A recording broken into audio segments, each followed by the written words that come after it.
سیتا کماری زن 35 ساله هندو مذهب نه امام رضا را میشناخت نه با مسلمانان ارتباطی داشت. از 2 سال پیش هر پنجشنبه اینجا میاییم. حالا شوهرم بهتر شده، من هم کاملا خوب شدم.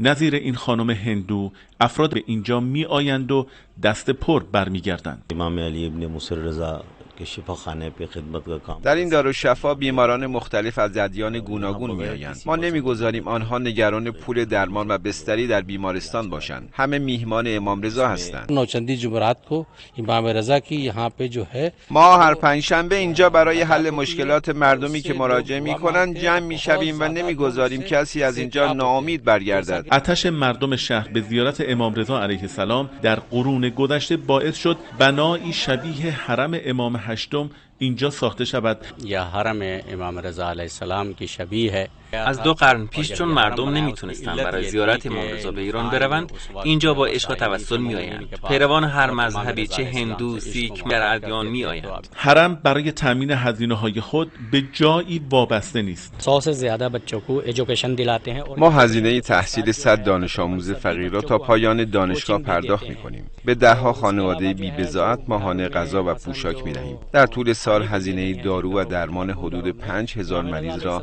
بر عهده می‌گیریم. چند سالی است شرکت تولیدات گیاهی و دارویی ایجاد شده است و محصولاتشان به 47 کشور جهان صادر می‌شود.